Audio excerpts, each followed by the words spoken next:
Hey coaches, Coach Parker with CoachParker.org. How you guys doing today? Hey, I've got a video here on a O-line blocking test that I do when my O-line is not blocking well, and we go through these drills to try to shore up any leaks that we've got in our offensive line.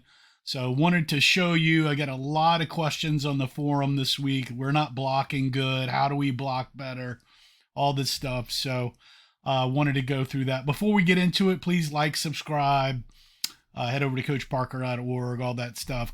Comment, all that good stuff. That would help out a ton. So what is the goal of the blocking test here? It's really to put in a microscope my offensive line and find these small issues. We're going to test them with a simple down jaw block so we can see where the penetration is coming from. I want to start with a simple blocking call and then expand on that, because if your O-lineman can't do a simple down block, they probably can't do other blocks. So we're just going to try that real quick.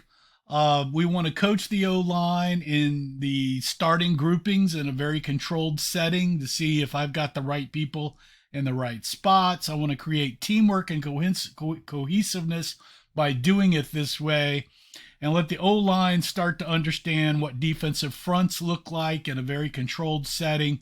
And then once we get kind of the down blocks set up, we can expand into our other blocking calls and get that going. So we're going to down block. I call it jaw. It's an inside track block. Everybody's just stepping at a severe angle block down. We're blocking inside. This is all in my jaws blocking book.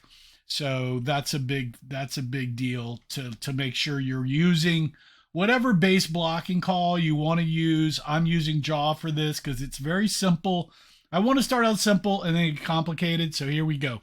So the first test here, there's about 10 of these, and they're in a progression so we can see what's going to happen. So the setup is I've got two big bags on either side of a 3x2. It's 3 offensive linemen, 2 defensive linemen, and then about 5 or 6 yards deep, there's a bag standing up. A coach can hold it with a football on top.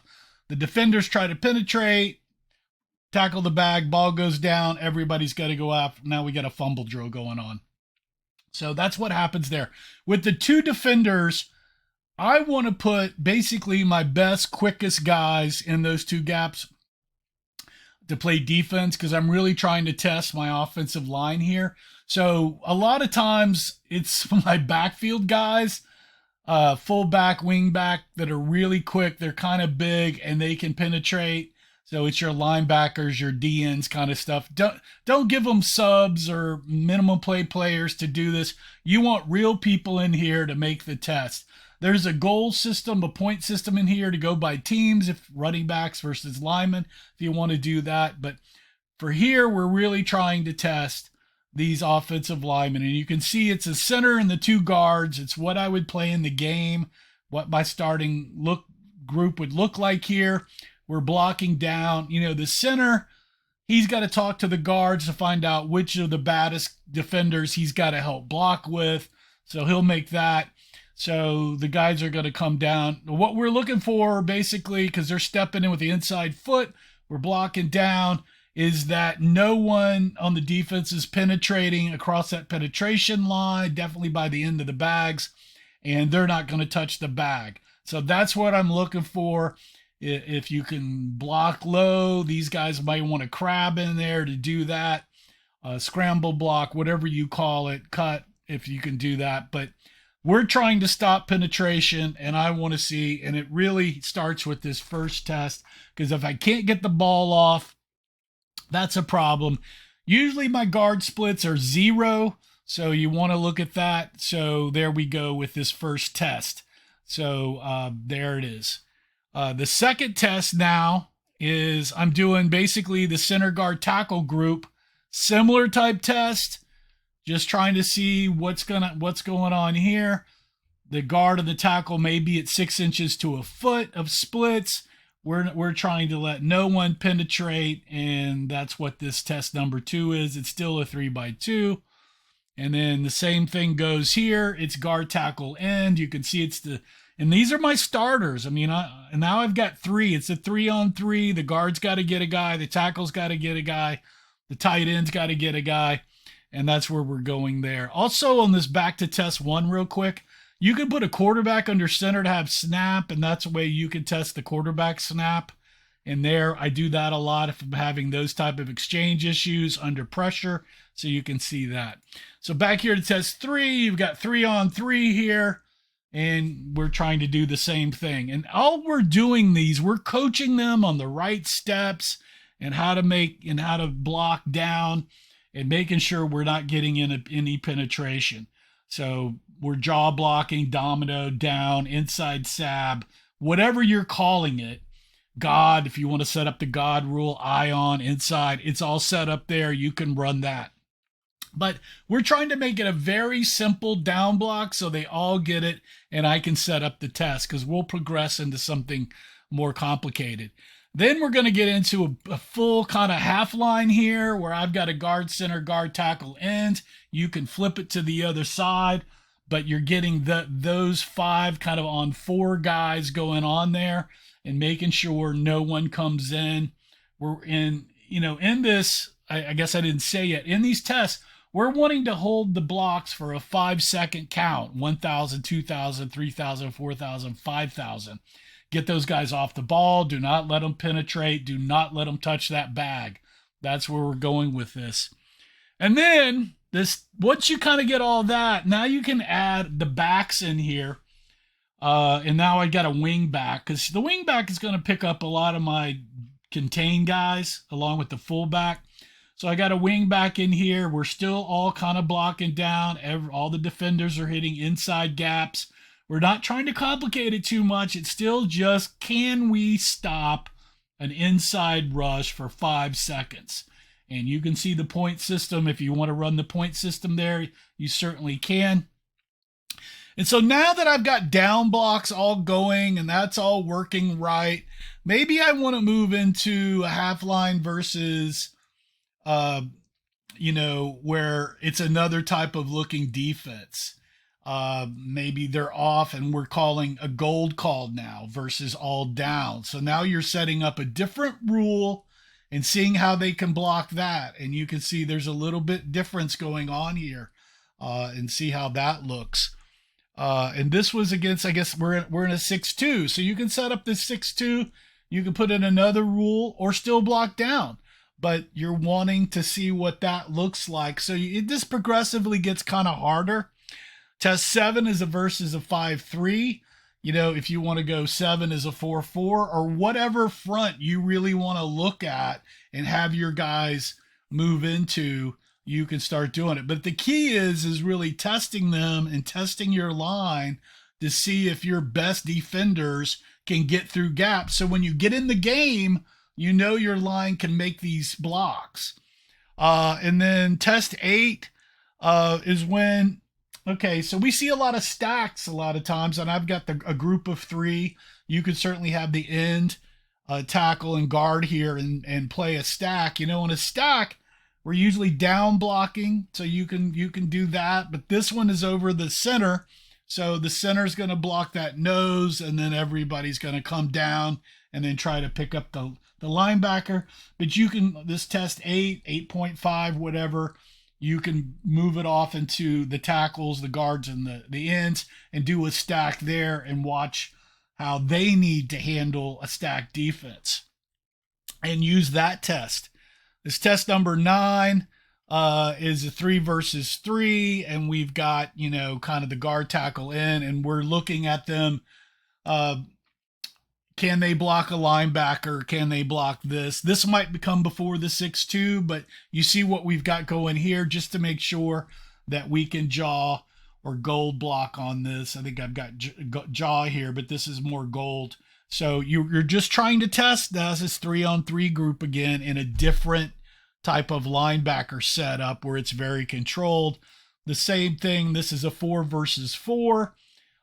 We've got this is actually gold again. I need to change that, but this is gold again. But now I've got a fullback in here, and the fullback is taking out the DN. So you can see the progression. The goal is here to get a very compacted set of players where you can coach them up to see what your blocking looks like. And that really is the goal here. And this is what I do. I've done this whole progression to make sure that our guys know exactly what they need to do when I've got blocking issues. And if you can't figure this out, that's the problem, because you may have to switch in other players and maybe have to split in, put in some skill guys into these lineman positions so you can at least get out of the backfield. So this is how we test on how we're going to block and get out of there. I've got some other things in here that I put in that as we go through this, just to form this up. Let's just get this right back here.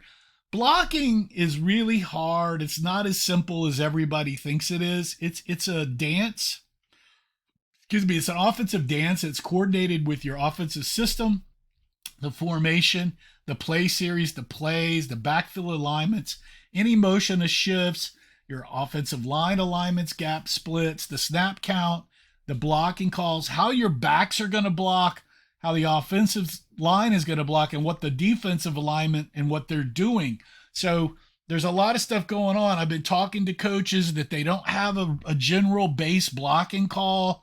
They're just having custom assignments for each of their linemen. That gets really difficult I couldn't do that in high school a lot of times.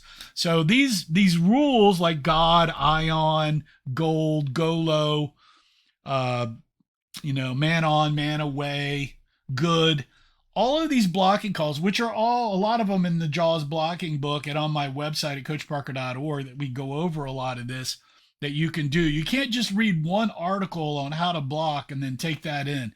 It's very sophisticated, and it all needs to be coordinated with your offense. And saying that, the most important O-lineman and coach on your staff is the O-line coach. A lot of us head coaches will coach the O-line to make sure we're not skimping on it. It's really hard to give the O-line, who's a majority of your team, somebody that doesn't know what they're doing and trying to coach it, and it's not organized or coordinated with your plays. You've really got to coordinate all that together. It took me a couple of years to learn that, but once I did, it was like an epiphany and the whole world opens up. So you really want to find a coach that's excited about it, that's played probably offensive line before. They got to want to coach it. They got to have a connection to playing the O-line.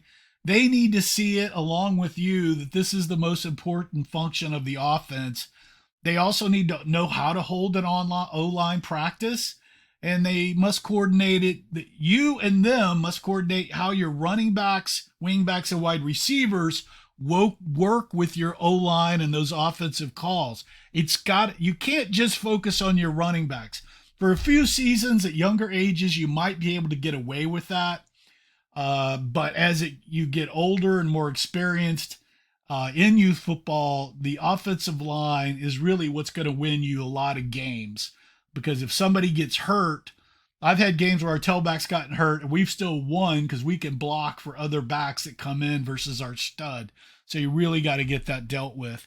Some of the questions, who's your O-line coach?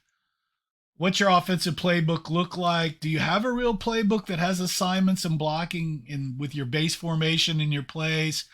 What are these assignments? All of that's got to kind of go together. What's your base blocking call? I'm always asking that.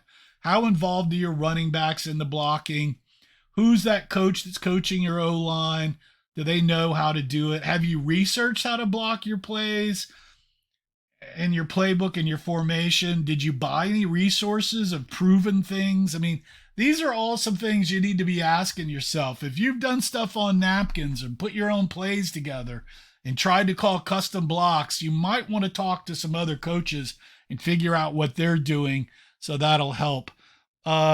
Here's some quick blocking. This is a lot of stuff coming out of my JAWS playbook. These are my blocking philosophies. The left side is usually the best side to run to because the defense will stack your other side, usually the right side, the 8-hole kind of things. I like to run to the left. Always protect your inside gap. Block D linemen and get to linebackers first. We always want to block that first level before getting off into the second level. Even if I gold or go low block and I've got a guy going to the lineman, I'm going to put my hands out. You'll see that in the NFL. They put their hands out to feel, and they're feeling, and then they head off to the linebacker to make sure there's no inside or outside lineman coming from the first level. We need to engage the defender with our hands quickly. You need multiple blocking calls at older levels. I like to use an unbalanced, overloaded line with some pulling linemen if I can pull and they're effective. I use the fullback and the wingbacks to trap, seal, and lead on the contained people. Remember, fakes by your running backs equal 2 blocks, so great fakes are a big deal. You need to expect and push your O-lineman to learn and think more than just being people out there. But if you're just telling people to block some guy and then you're yelling at them, we don't know how to block or we don't do anything right. Well, it's because you haven't spent any time with them. That's part of the problem. I mean, if you're now look, I've gone against stacked teams and you can tell real quick that your guys are not as good as these other guys. And maybe they've got some giants and you don't. And you still kind of have to be able to get through that problem. So sometimes you're just overmatched and that's what it is.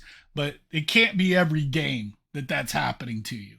Or maybe it can, and maybe you got entirely unlucky. I know there was one season where we, on purpose, drafted all the young kids because we were trying to take them into select and get them ready. And that was the worst mistake I've ever done. And that was a very long season because we could not hold off these older kids. So that was a mistake, but hopefully everybody's not in that situation. It seems like this past couple of weeks, everybody's got blocking issues. So test these guys out, hold them accountable, reward them. We give out a ton of stickers. We do a lot of pizza days, all that other good stuff. Here's some more blocking tips. Always protect the inside gap, stay low, use leverage. You can read all these. I'm not going to go through all these. They're all in my JAWS blocking book. If you don't have that or somebody else's blocking book, man, I probably got 10 different books on blocking. And then I've got mine.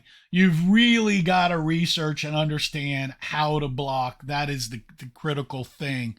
So, this has been the blocking test. I hope you enjoyed this video. Here's some more books by me to help support me to bring more free stuff over at coachparker.org. And also always beware of the beast. That's my main playbook. But once again, this is the blocking test and go through all that. Hope you've enjoyed the video. Again, this is Coach Parker with coachparker.org. Hope to see you guys again. Remember to play for fun, and winning is funner. Leave me comments below what you do to test your O-line to make sure they can block, or if you're doing anything different. Again, see you guys later. It's Coach Parker. Ciao.